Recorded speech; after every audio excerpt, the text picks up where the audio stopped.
Hey everybody, thank you for joining the webinar today. This is a new session for us, so I really appreciate everybody coming to join, and hopefully this is the start of something that we are going to do on a regular basis. Santal, president of Terrapass. You're really excited for this first one. Our goal with this series is just to really help the Terrapass community get to know some of the projects and the people who are just out there creating real positive impact and ultimately, how they can help us balance our own footprint. So today we're excited to bring you the Santa Elena and X-Pichil forest restoration projects. We will have a presenter will be Kristina Diaz Paterson. She is the Director of Commercialization and Partnerships for Canopia Carbon. That is the project developer, the organization that creates and makes this project happen every day. We also have Jessica Orrego. She's Director of Natural Climate Solutions for Slovenia, who provided the financing so that this project can come to life. So the goal is to have the people here to answer your questions in either of those areas. Agenda-wise, we are going to have about 20 minutes of presentation. We're going to have Q&A at the end. So audience, you will be in listen-only mode. If you could just submit your questions in the Q&A, and we will collect those during the session, and then we will cover those as many as we can at the end of the event. And of course, we'll also try to provide information on how to answer additional questions. So we are working on, I think we have a bit of a connectivity glitch on this first one. So I apologize. We were working on getting everything set up, and we will get going here in just a second. Okay.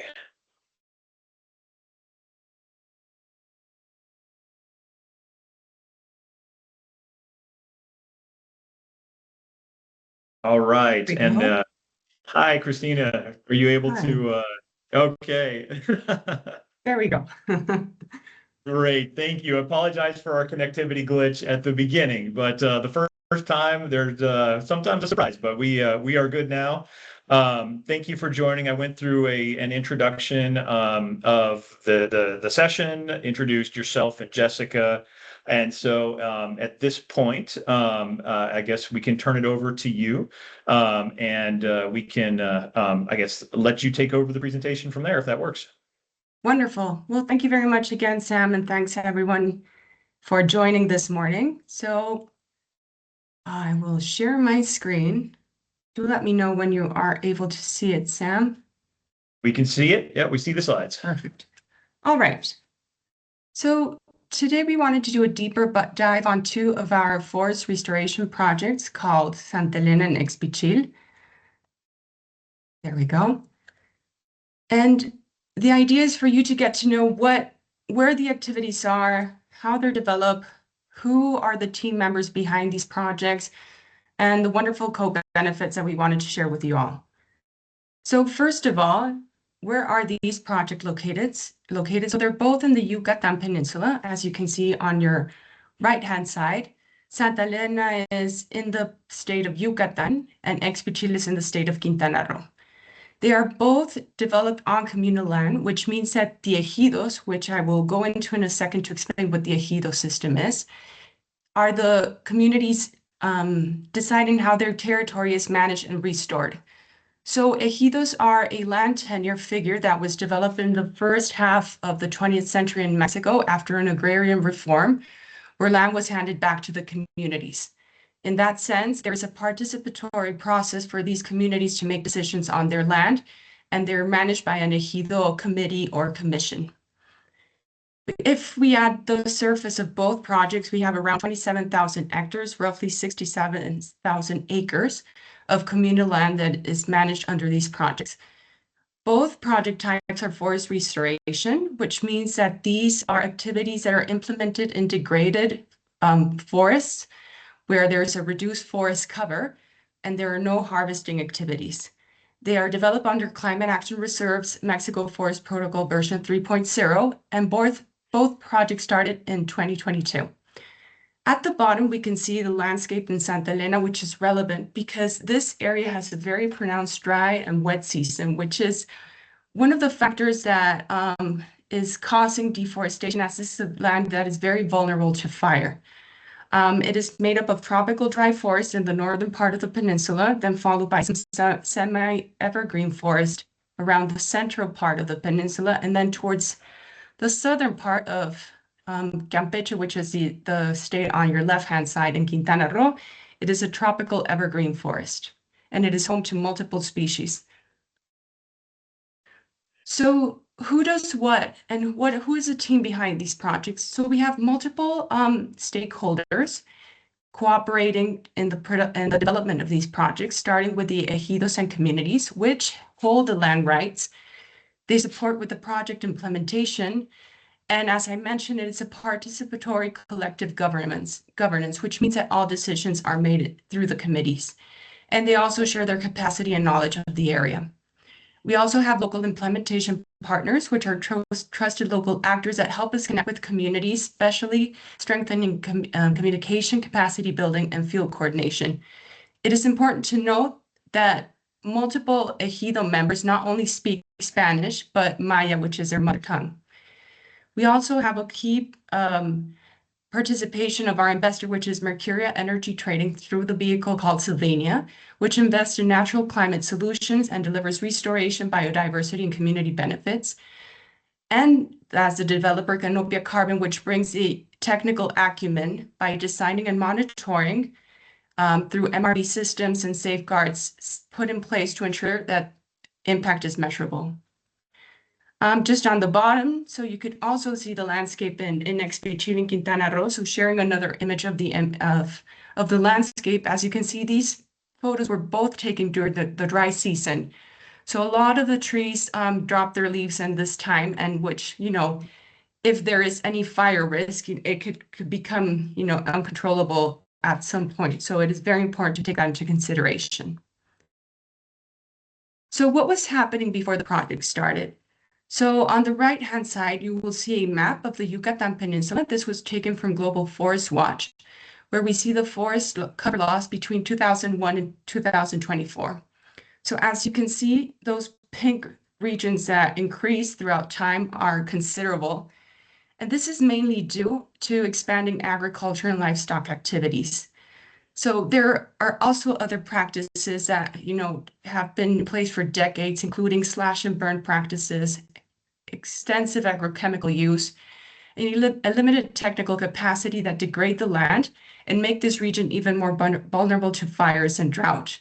So if you sum up the deforestation from, expanding agricultural frontier, uncontrolled burning practices, this leads to a degraded forest with declining soil fertility, which limits income and training opportunities in the region. So we have a vicious cycle here, which pushes out the younger generations, and there's a lot of migration in the area. So how do the projects remove carbon emissions, and how do they address these forest risks that degrade the forest? So first of all, how does the carbon finance make it possible? So through funding restoration, which is on our left side here, number 1, we implement activities, which I'll go into more detail in a second, which generate the carbon removals, which we are then verified to sell the carbon credits. And then this revenue goes back to communities and then reinvested in funding restoration once again. So you will see now a virtuous circle on this side. Through the local recovery of economies, we create jobs and new income alternatives that also help us keep younger generations rooted in the communities. And what's happening on the ground? So it is not only through reforestation activities, which is replanting native species in degraded forest lands, but also through assisted natural regeneration. There are multiple areas that are secondary forests that are in regeneration, and through this enhancement, we help them improve their capacity to increase forest cover. But also, as I mentioned, this area is very prone to fire. So fire prevention through creating fire breaks, so capacity building for fire prevention brigades help us fight these threats.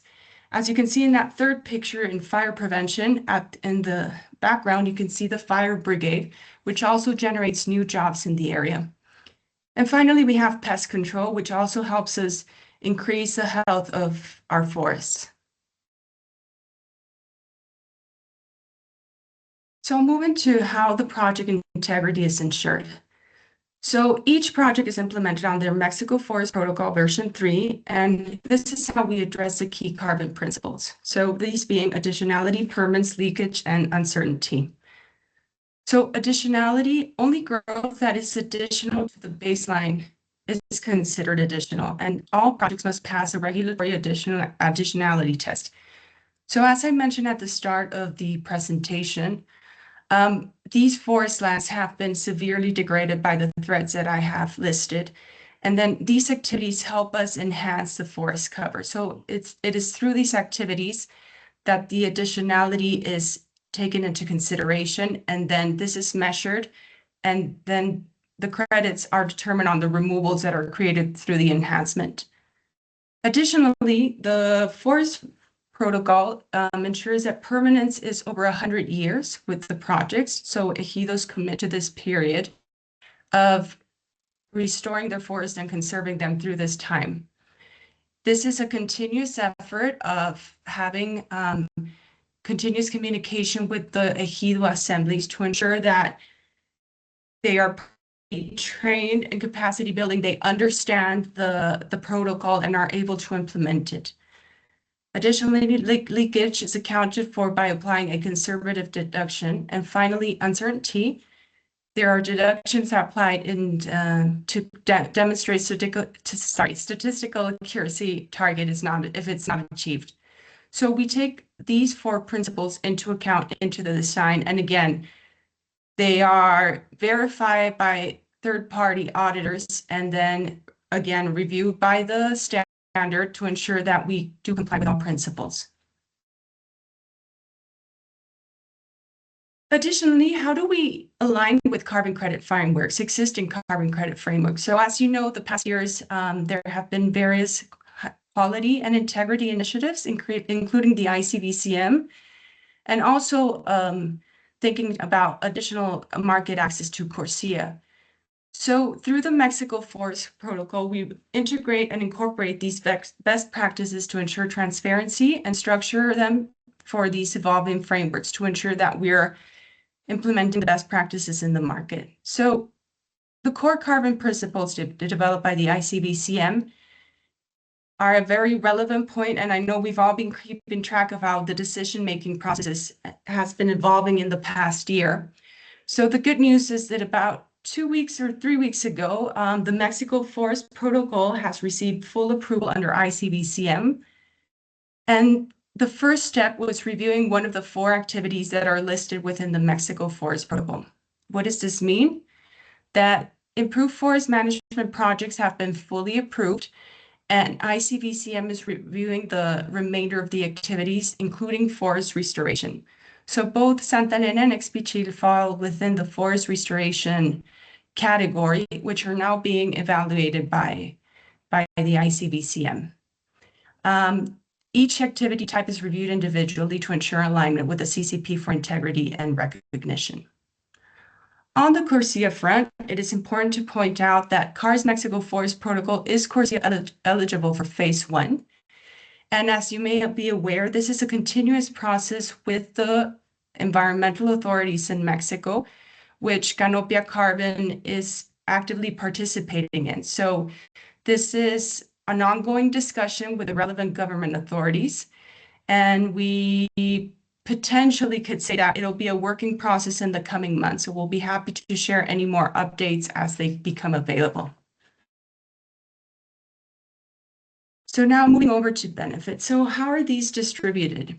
So if you could see at the top half of this slide, we can see how carbon revenue is distributed, where revenue from the sale of the credits goes to the ejidos. This is 75% going back to the ejidos, and then 25% goes back to expenses, which is a very representative revenue for the ejidos, who then to your right, you can see how these are further distributed. So as I had mentioned, the ejido assemblies or committees are a participatory process. So it is in the ejido that they decide how to best distribute it among the members. And then there's a percentage that is destined to special community-driven projects, which is very relevant, and I'll go into more detail in a second. So this is the income, but additionally, there are jobs being created. There is funding of community projects and ensuring long-term project continuity through payment of daily wages, which is, payment for activities that include nursery, fire brigades, reforestation activities, etc. So these are compensated jobs within the community. We can see the first image on the bottom left corner of the women who work at the nursery with the native species that are used for reforestation in specific areas of the project. This is then followed by a project that is very special to us. So it's a beekeeping project. It is a specific beekeeping project of a native bee species, which is stingless, and I'll go into more detail in the next slide. Then there's OPEX to fund project activities. So in that image below, we can see an area that was recently intervened for reforestation project with native species. And additionally, there's a purchase of specialized equipment, which is not only the purchase of the equipment per se, but also the generation of capacities to use this type of equipment in daily monitoring activities. And finally, what makes us proud? So it is not only the carbon component that, of course, makes us proud, because as you could see in the Global Forest Watch map, this is an area that is being severely pressured by the agricultural frontier and other practices, but it's also generating additional income for the communities who are linked to the land and are stewards of this land. So restoration not only delivers that part of carbon, but it fosters healthier ecosystems and stronger, more resilient communities. I will go into each one of these SDGs, but I just wanted to point out the image in the background, which is one of the women-led meliponiculture groups. Meliponiculture is the beekeeping process of these stingless bees. And they are all dressed in their traditional attire. And I just want to point out the person in the middle who is wearing the black blouse. She is 21 years old, and that's one of the examples of how youth is being incorporated into the activities and being kept within the community and its strong ties.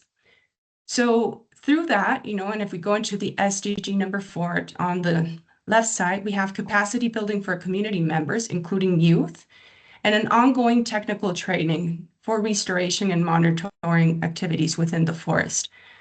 Then we have SDG number 5, where we have women-led projects, including this group. There are 2 groups that have created this beekeeping project, which not only helps sustain a native bee species, but also generates additional income for the women who are participating in this activity. We also create local jobs in nurseries, restoration, and biodiversity monitoring, generating fair, sustainable income. There's number 13, of course, with the carbon capture through scale restoration and fire prevention. Additionally, native species recovery and sustainable forest management to protect biodiversity. I did not go into a very detailed listing of the species of flora and fauna that are found in this land, but there are very emblematic species such as the jaguar, toucans, other 2 species of felines, and not to mention all the amphibians that are dependent on this ecosystem and tree species. And finally, number 17, with the ejidos, NGOs, technical partners collaborating to ensure government's transparency and long-term impact. So these projects not only, demonstrate number 13, which is a climate action, but they have all these other benefits that are cascading back to the community and weaving the social resilience into the communities once again. And so I'll stop there. I know we have about 8 minutes left to go. So please, we have both our contacts are here. If you want to reach out to us directly, please follow us through LinkedIn, or if you want to know more about us, please click on our link. Thank you. Thank you, Kristina. That was great. And one of the things, at Terrapass, we do get to become familiar with the projects, and when we see that, we just realize how important that is to help everybody get this familiarity. So we really love what you were able to share. We have a couple of questions to run through, and so we'll go ahead and start working those. I guess the first question for you is the ejido governance, is that vulnerable to national political shifts, especially as it relates to the projects?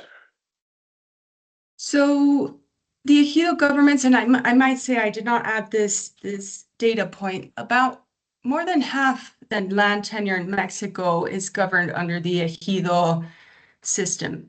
So it is very representative of Mexico, especially in the southeastern part. That being said, there is a national registry, agrarian registry, where ejidos register their land, and it is up to the ejidos how they manage their own government. So there's some areas where customs and their uses are respected as the organ that makes the decisions. So it is respected in that way and protected by the law. But of course, any type of additional dynamics, perhaps economic pressure, does not make it bulletproof to changes. For example, I can share, if ejido participants or members want to sell their land, they need to go back to the ejido commission for them to accept that. So there have been some instances where ejidos, all of the people decide to sell their land, and then that could become private, and then that social structure may be kind of degraded in that sense, that it's no longer there, so they're no longer deciding upon their land. I don't know if that helps it, but it's just a bit more explanatory of the dynamics in this region of Mexico. But I guess I just would also add that all of this land tenure system was basically put in place in the agrarian reform. So most of these ejidos were established like 75 years ago and have been basically largely unchanged. Most of them are mostly largely unchanged since then. So it's firmly rooted in the political structure of Mexico. Very good to know. Yep, okay.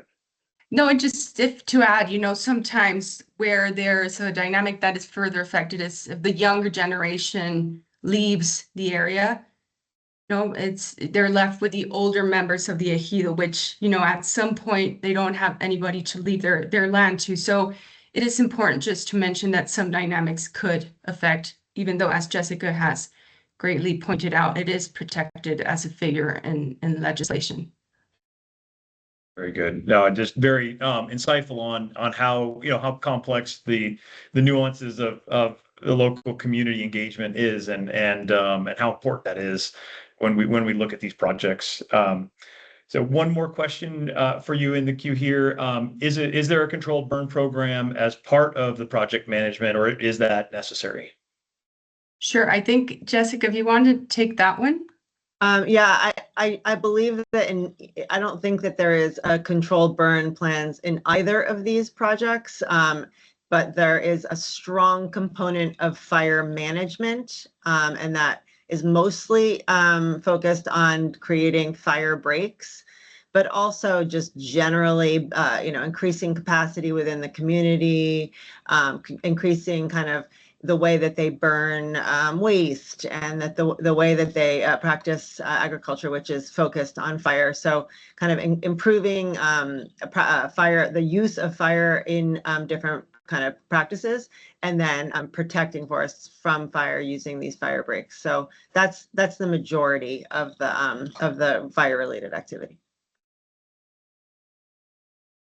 All right. I think we have and let's see, we do have a question on this one. I think we can offer online a question regarding, what percentage of the project has Terrapass supported.